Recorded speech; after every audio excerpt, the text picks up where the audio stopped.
Halo Sobat Sarastia, kembali lagi di Ambidex Talk dengan saya Miss Tia. Nah, jadi kali ini kita akan melanjutkan pembahasan terkait ambidextrous organization. Nah, tapi untuk kali ini topiknya itu terkait dengan bagaimana sih sistem kerja di ambidextrous organization. Seperti biasa untuk kali ini narasumbernya adalah Miss Elvira dari Sarastia Agility Innovation. Halo Miss El, Hai Miss Ria, gimana kabarnya? Alhamdulillah baik banget. Sehat? Alhamdulillah. Puasanya gimana? Masih berjalan lancar, belum ada yang bolong. Miss Ria gimana? Alhamdulillah. Kemarin udah ada yang bolong sih di awal-awal, Apa-apa tapi aja so ya. far lancar ya. Alhamdulillah. Misal kalau sebelumnya kita itu membahas tentang general picture tentang ambidextrous organization. Jadi kalau aku mencoba untuk merecall kembali, ambidextrous organization itu adalah pendekatan di mana sebuah organisasi itu bisa membalancingkan atau menyeimbangkan antara eksploitasi dan eksplorasi. Betul banget. Kalau eksploitasi itu dia adalah fokus ke kegiatan operasional, yang mana di situ memang dia lebih fokus ke efisiensi ya. Dan di satu lagi itu ada eksplorasi. Nah, di eksplorasi ini dia fokus ke inovasi, di mana dia mencoba membuka peluang-peluang baru ini. Benar? Betul banget. Oke, nah kalau kemarin kan kita masih di konsep dasar atau konsep umumnya ya tentang ambidextrous organization. Lalu gimana sih sistem kerja di ambidextrous organization ini sendiri sebenarnya? Oke, jadi kalau misalnya kita kasih analogi gitu ya, organisasi kita tuh kayak kapal gitu kan. Kapal. Jadi setiap bisnis, setiap lembaga, pokoknya organisasi itu pasti punya mimpi yang besar gitu Iya. kan. Ya kalau kita ngomong tentang organisasi yang berbasis profit pasti pengen jadi market leader. Bener dan banget. gitu kan. Jadi kalau misalnya kita analogikan organisasi itu sebagai kapal dengan mimpi kita yang besar gitu, berarti kan tipe perairannya ini nggak mungkin kayak sungai aja ya. Iya, benar. Gitu kan. Nah, jadi kalau misalnya kita pengen mengarungi samudra misalnya kayak gitu atau keliling dunia gitu kan, kita juga perlu mempersiapkan kapal, minimal kapal pesiar gitu kan, yang bagus, yang besar dengan fasilitas yang lengkap banget gitu kan. Tapi nggak cuma tentang kapal gitu, tapi tim-tim yang ada di dalam kapalnya itu pun juga harus yang capable juga untuk gimana bisa membawa kapal itu berkeliling dunia kan. Iya sih ya. Nah, jadi kalau kita ngomong gimana caranya organisasi Ambidex itu bekerja gitu, ya kayak gitu. Jadi kita harus mempersiapkan kapalnya, timnya. Kalau kita misalnya mengarungi samudra yang unpredictable banget ya kan, kadang dia tenang lautnya, kadang Bener. badai Iya. gitu kan, terus banyak hal-hal yang mungkin terjadi gitu. Nah, ini sama sebenarnya kayak kondisi pasar bisnis gitu ya, konsumen minta ini, Bener-bener. terus kemudian konsumen komplain dan lain-lain, kita harus sustain juga, menghasilkan hal-hal baru. Itu kita anggap aja kayak dinamikanya samudra gitu kan. Jadi kita perlu banget menyiapkan kapal dan awak kru yang mumpuni biar bisa membawa organisasi kita atau kapal kita ini menuju tujuan yang kita tuju.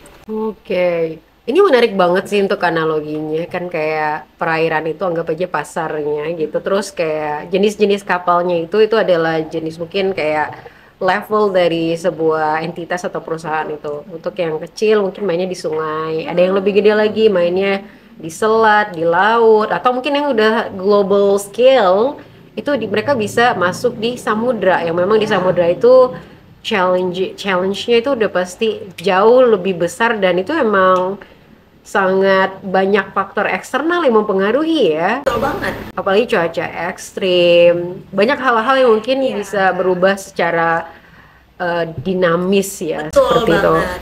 Kan nggak mungkin juga kita kalau mau mengarungi samudra tapi kapal kita kayak rakit. Iya, nggak mungkin. Itu Cuma nggak. bisa muat satu orang. Nggak. Mungkin banget. Itu uji nyali sih, dan udah dipastikan kemungkinan hasilnya seperti apa ya. Betul. Oh iya, misal di episode sebelumnya kita ada membahas beberapa contoh perusahaan yang sudah mengimplementasikan ambidextrous organization. Ya, betul. Kalau nggak salah itu ada Google, ada Tesla, ada Microsoft, Apple juga. Nah, coba dong misal beri gambaran kenapa sih perusahaan-perusahaan ini itu bisa dikatakan sudah mengimplementasikan ambidextrous organization. Bagaimana sistem kerjanya mereka yang udah mereka realisasikan seperti itu. Oke.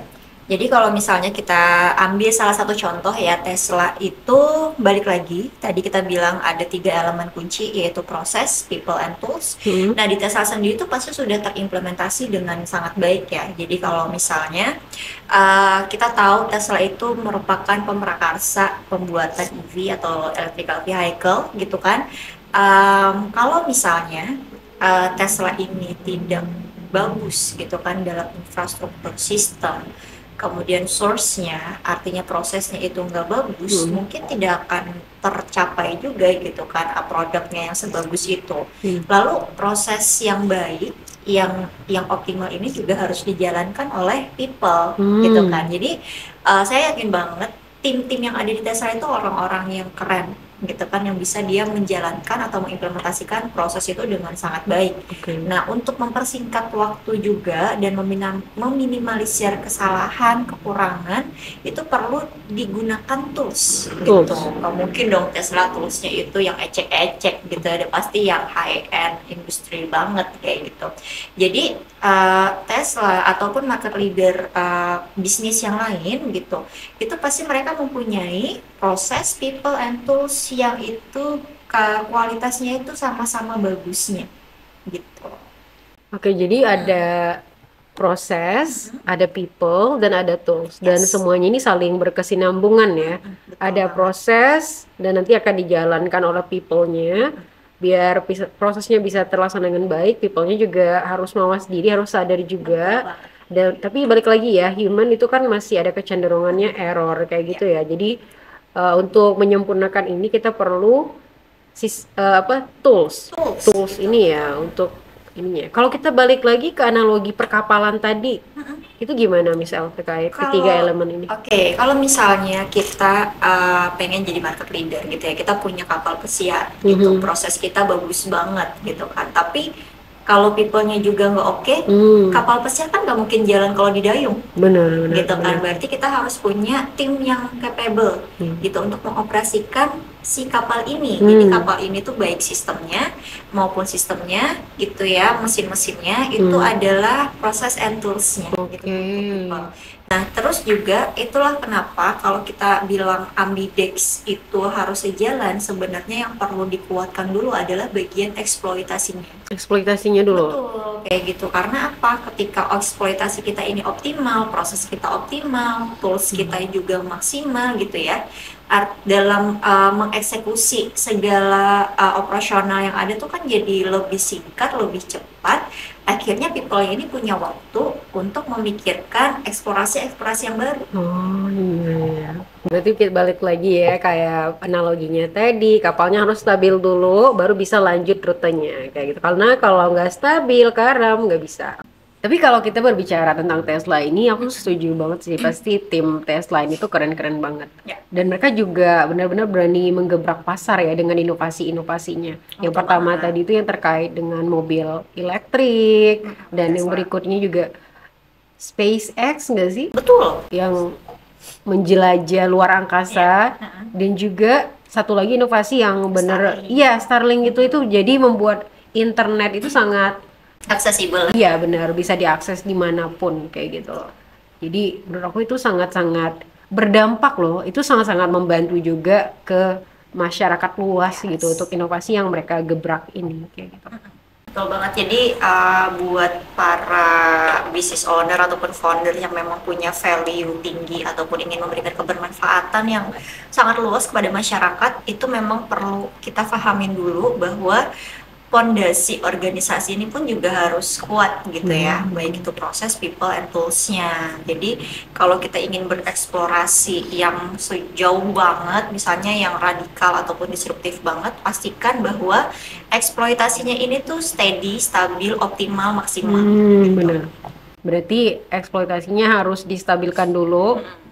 Setelah stabil, berarti kita udah siap nih buat menjelajah peluang-peluang baru nih, Yes. market-market baru nih, yang benar juga market-market baru ini tentunya akan lebih baik kalau itu juga bisa memberikan kemudahan dan berdampak baik bagi masyarakat luas ya, berarti ya. Benar, betul. Wow. Gitu. Next, kapan-kapan di episode yang lain kita akan bahas deh gimana caranya buat mengoptimalkan eksploitasi ini ya biar lebih efisien, lebih efektif dan bisa melakukan eksplorasi yang eksponensial. Oke, berarti emang stepnya kita mulai dari eksploitasi dulu dan setelah itu baru kita akan masuk ke Area eksplorasi. area eksplorasinya. Baru ambidex berarti. Baru masuk ke level ambidexnya. Yes. Jadi betul ketika dua fungsi ini bisa dimainin dengan baik ya. Alright, wow luar biasa banget ya konsepnya ini ya. Ya. Ambidex ini ya. Udah bener banget ya, udah kayak kapal di perairan, fokus dulu, stabil dulu, setelah itu fokus ke tujuan destinationnya di mana. Dan untuk itu kita perlu banget mengkombinasikan eksploitasi dan eksplorasi ini biar nanti kalau ada batu es nggak main tabrak aja, Yeah. tapi bisa manuver karena Yes. udah lincah. Oke, luar biasa ya.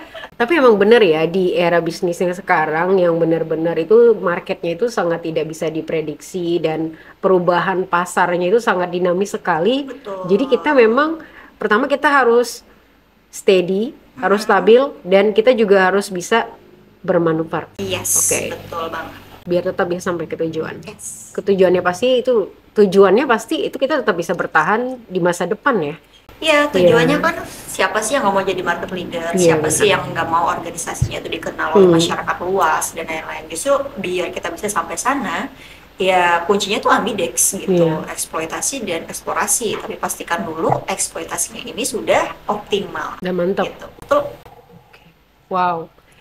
Sangat-sangat menarik dan tentunya kita bakal lanjut lagi untuk membahas lebih mendalam terkait dengan ambidextrous organization ini di next episode ya Michelle ya. Dan biar siap. teman-teman yang lain juga yang ingin mengikuti video-video ini dan ingin mempelajarin juga terkait dengan konteks atau konsep dari ambidextrous organization ini juga bisa ngikutin dari pembicaraan ini ya. Benar. Oke. Nah, teman-teman, Michelle juga. Oke, I think ini akhir dari pembicaraan kita untuk kali ini, tapi kita bakal lanjut lagi di next episode. Oh iya, teman-teman yang di rumah jangan lupa tetap stay tune dan jangan lupa subscribe channelnya kita biar tetap tahu nih episode-episode barunya kita yang membahas tentang ambidextrous organization dan juga banyak video-video lain juga ya misalnya. Nah, itu bisa dijadikan bahan buat belajar dan juga bisa bermanfaat untuk diaplikasikan di bisnis sama teman-teman. Oke, thank you for watching and then see you.